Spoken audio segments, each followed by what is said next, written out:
I'd like to thank you for sitting down with us and answering a few questions. Sure. First question I'm going to ask is, you've come from, you've got your brothers you guys are all into this business. Who got the movie making bug first? Was it the older brothers? Was it kind of a group thing? Well, my brother Sam is started off as a director, and but he's about 6 years older than me. And when he was making his first picture, I was only in elementary school, so he certainly was first.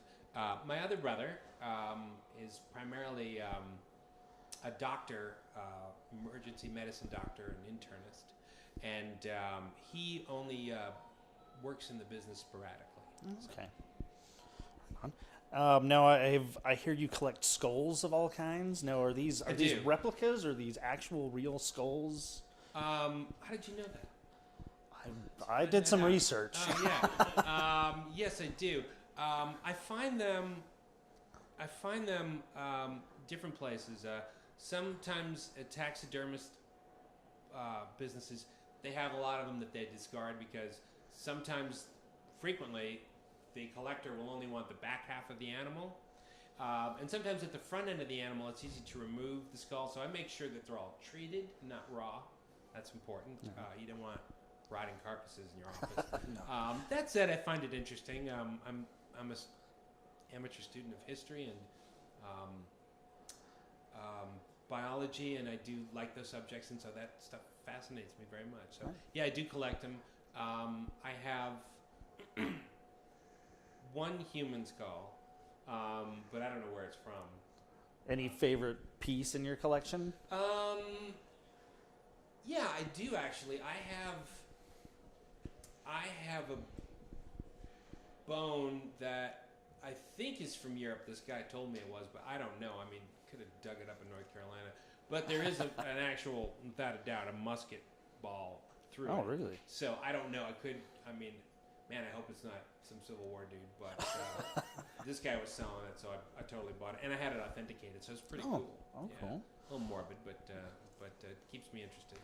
And in addition to that, I like growing unusual herbs in my garden. I have stuff from seed catalogs from way back, so that's pretty cool. Right on. Now, going back to the age difference between you and your brother Sam, I've heard that Bruce Campbell used to babysit you when you were a kid. He did. Bruce Campbell did babysit me. Any fun stories you have? Was he Bruce, horrible to you? Was he? No, he wasn't. He was fine.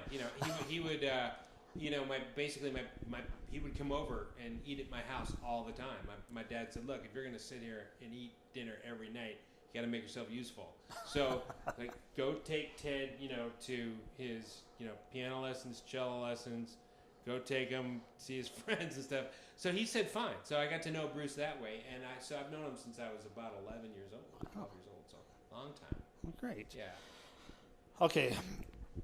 At a younger age, I really liked campy horror movies and campy comedies, and I still do to a point. But as I grew older, I really start liking more cerebral movies, stuff that make me think. I really became a huge fan of David Lynch, and you were actually in a couple of episodes of one of my favorite TV shows of all time, Twin Peaks. Yeah, that's right.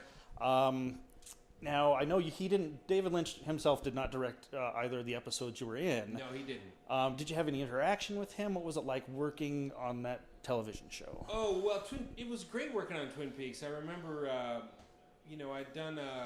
was pretty early in my career, and I'd done a few other TV shows, and all of the other ones seemed so mechanical. And this had a very strange vibe to it because it wasn't improv, but there was a vibe on set of, let's take this to the strangest place that we can without going over. And that's kind of a trick, I watched, can't remember the actor's name. Man, was he good? He played Wyndham Earl. He was the bad guy. That would be Kenneth Walsh. Ken Walsh, right. And Ken had this monologue, I'll never forget it. It influenced me a lot for the rest of my career. Now, when actors do monologues, they usually will either get them out very quickly because the dialogue's bad, or pull as much emotion out of it as they can and stretch them out. But Kenneth did something I'd never seen before.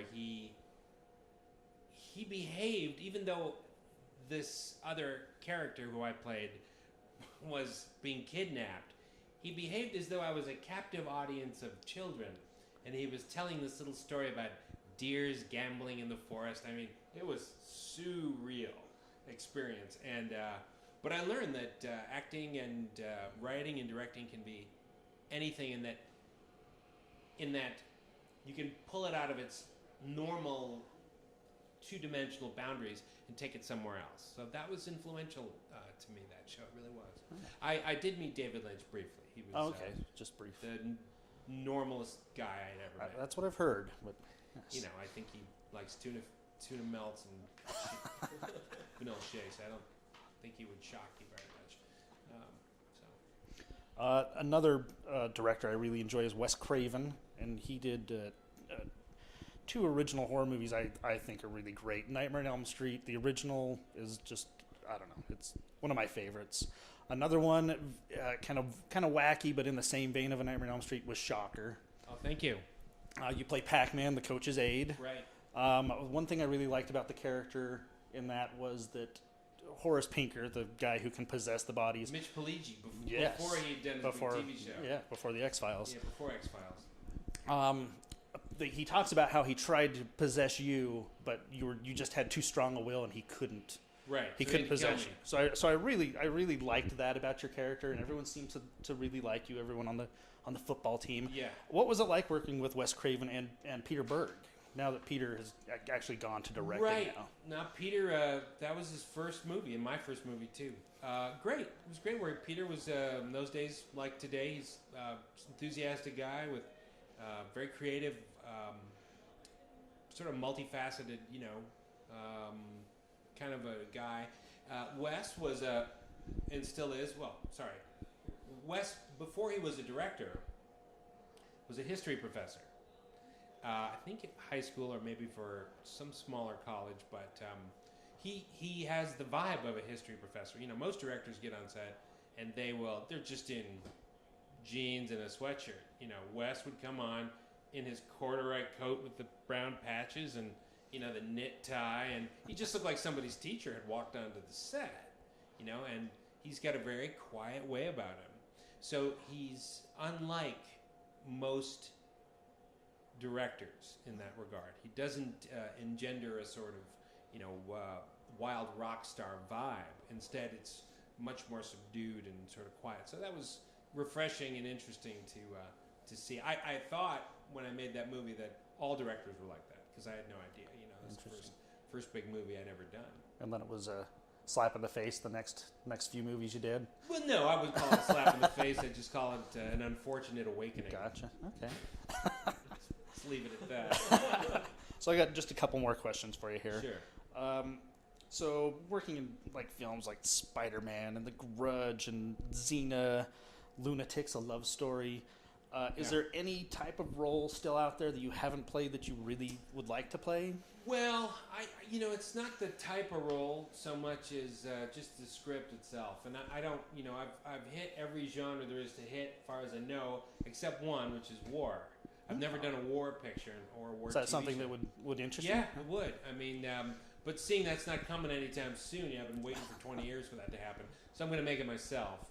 So I'm going to do my own little indie war picture. I'm going to do that next year. Oh, that'll be cool. I've got a first draft all ready to go. So, yeah, I just keep waiting around. I'm like, I don't need to wait for somebody to put me. I'll just make my own damn movie. So, yeah. All right on.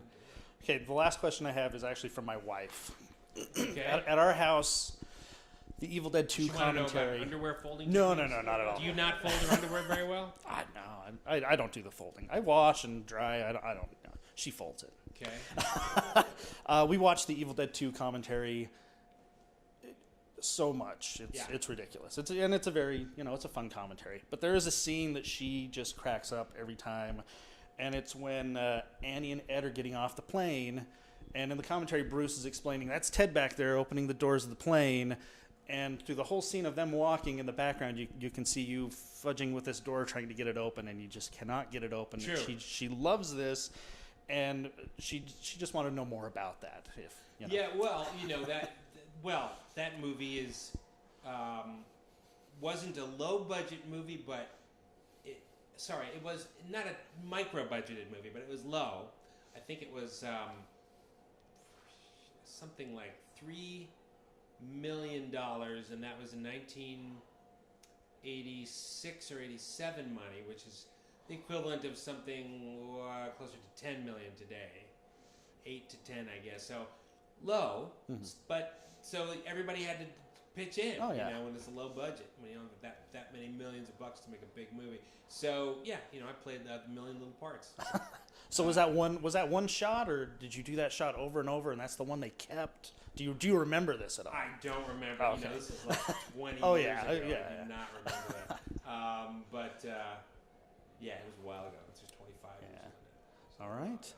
I think that's all I have for you. Okay. And thanks for sitting down with us. Yeah, for a you're few welcome. minutes. Yes. You want me to